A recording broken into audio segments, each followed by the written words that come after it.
Hi everyone, it's the Stitchy Witch here. I hope you've had a very good stitching week. This week I I got a little tired of the stitching this week actually, and I went on to doing some knitting, and then I felt a bit more like I'd had a little bit of break from the cross stitching, so I haven't actually got that much done this week on any particular project. But the reason for this video today is for something a little bit different. Now, I know that when I subscribed to this magazine, the first thing I wanted to do was this lovely sampler. And in the first issue, you get the piece of fabric, and you also get one of the characters to start stitching with. The piece of fabric comes with some of the threads, and at least enough threads for you to start stitching. So in the first issue, I was given the chart for Tigger, and as you can see on my piece of fabric here, he's already finished. And in the next issue, I was given the chart for Dumbo, and you can see here that there's Dumbo, and there's what he should look like, and that's where he's positioned. And I know for a fact that when I was doing this, there was a lot of problems with where these characters were actually supposed to go. Now, there was a lot of debating and umming and ahhing on this, so really I don't want to get into it in this video. But if you do have a problem with that, go to the Hachette website, the Disney website, and see what you can find out, because people are looking on there. And also, just one quick little tip: when I actually did Tigger, I looked at the pictures on the website, and I zoomed into them, and I could see how many spaces there were apart between this border and this border here. So I was able to calculate that from one side to the other. So instead of starting with Dumbo and trying to figure out where he goes, I simply calculated where this stitch was on the picture and immediately started with that stitch. But yes, of course, I did mess it up, and I had to unpick some of it, but let's not get into that because that's happened to a lot of people. Anyway, moving on. The point of this video today is I was thinking about framing this piece, but then I realized that look how much actual fabric there is left on the edge here. Very little indeed. I mean, probably less than an inch. I don't know if it's actually worth it. And I know some people will know a bit more about framing, or they're willing to spend money on framing, or maybe they can do a good job themselves, I don't know. But in my case, I just thought, you know what, I'm just going to do a little border around the side of my own, and I'm going to do it for two reasons. One reason is, like I said, because I've decided not to frame it.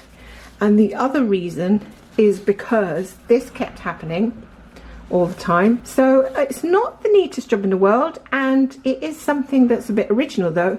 Now, it's not fancy either, because I didn't actually want to take away from what's going on in here. So I didn't want anything too complicated or fussy or fancy.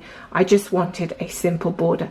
So this is going to do a job two ways. It's going to stop the fraying, and it's going to be a nice attractive little thing to go when you've finished all your little pieces of characters. The other thing I wanted to mention is I'm not too worried at the moment about the characters fitting in after the border's been done, because judging by this one here, I don't think, looking at the sampler itself, that there's going to be too much issue with it. But anyway, we'll have to wait and see. So we'll see when I get to doing the character here. I'm sure there's going to be enough space, because I've only actually used 1, 2, 3, 4 holes from the top. So that, I mean, there should have been at least an inch of space there when the characters are finished, at least, unless I've drastically underestimated where the center point is or made a big mistake with that. There should at least be that little couple of centimeters there of space. So I'm confident that that's going to be okay. So what I'm going to do is I'm going to show you how I did it, and I've started down here and I've gone all the way around. So I'm going to go over the threads which I used for this particular border, and I used number 14, which when you actually subscribe to this, you will get these threads and they will have the number on the little label here. So number 14, number 5 and number 11. Now if you want to use a different colour, that's perfectly fine. You can choose the colour, you can mix them up, you can swap them around, you can choose completely different colours. It's totally up to you. I wanted to use a grey going around the outside just so it stood out a little bit more as a sort of border contrast, and then I went lighter down here because I know that a border that's coming along here in the sampler is going to be sort of yellow colour by the looks of it there, and then it's going to be peach again. So I was thinking about that, had that in mind. So here we go. With the first colour I used 3 strands. So you basically get the length of piece you need and pull out 3 strands and thread it, of course. And then basically what you want to do, and I've already done all along here as you can see, and all you want to do really is start maybe in a corner, and this bit is quite easy actually. So all you really want to do, just place my piece of thread over a bit of the hole, come in through the back about 3 holes down, and don't forget, if you do that on one side you're going to have to do the same on the other side. So basically they're just spread apart per width of 1 hole each, and I just carry on like this. Now this is really good because this is actually going to stop the threads, the eider rather, from fraying, and it's going to keep everything really nice, because it's actually quite annoying when you're stitching this that you have to keep pulling off pieces of thread. Now some people like to tackle that first, and what they'll do is they will pull this off and then they'll do a border, or they'll add some tape, or they'll do something to stop these threads fraying. I never usually think about it, and then it starts to annoy me after a while. So it's a good idea to put something over that. Also, the reason I'm using 3 strands over this is because I want to get as much of that edge covered as possible so that it can, you know, stop any more fraying. You will get tiny little bits coming out, but it's not going to be an issue. There's going to be little teeny weeny bits of thread coming out, but it's not going to come apart. You're not going to be able to pull them off in one whole piece, so it's going to keep your fabric nice and even across the edge. The next one we're going to do is the peach colour, and I'm just going to get some thread ready for that. So with the peach colour I actually used 2 strands, and you know what, if you decide that you don't like this, eventually maybe you find it and you think, well, you know, I think I would like to frame it now, you can actually frame on top of the little design that you've done. I mean, I don't see any reason why you wouldn't be able to do that. So the first thing I did, I wasn't actually working in this kind of pattern. What I did first is I did these kind of, let me just show you, going over 2 holes,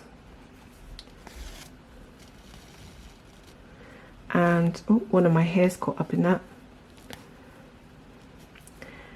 So I'm missing 2 holes there, or rather skipping 2 holes if I can get my needle through. So I've skipped 2 holes. So I'm basically just going to cover with this colour. I'm just going over 2 holes. So you should be able to see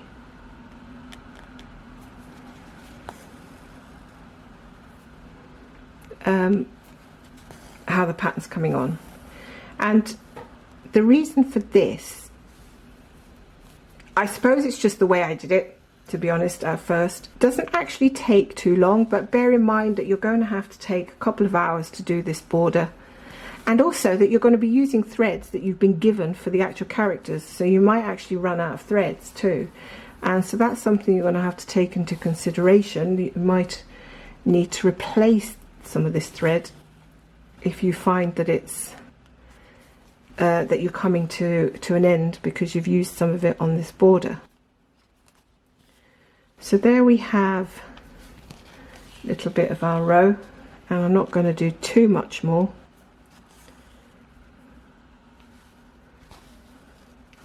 Whoops.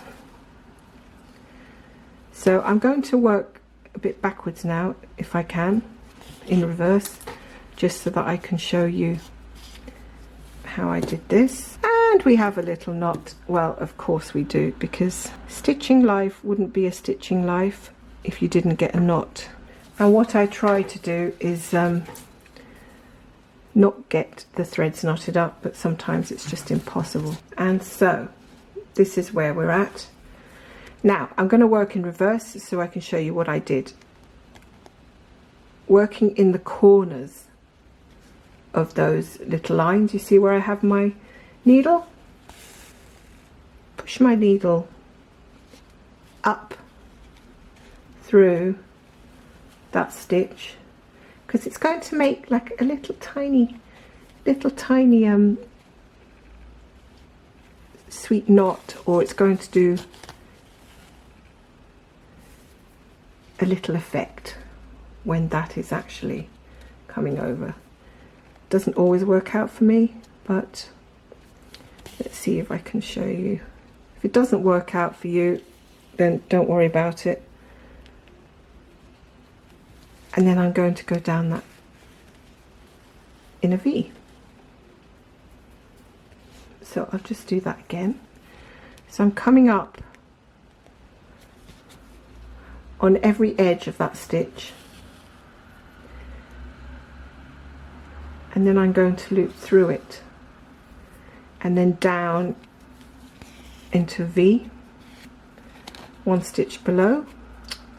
Now it's getting caught in the corner, and then I'm going to come up again here, if I can get my needle through, and once I come up here I'm going to go through up that little bit there and down again into the V. So basically I'm making all these little V shapes going along the edge, and I'll just do a couple more and hopefully that's a bit more visible. So going up there and counting diagonally. Ah! Let's not scream. And down into there and up again here.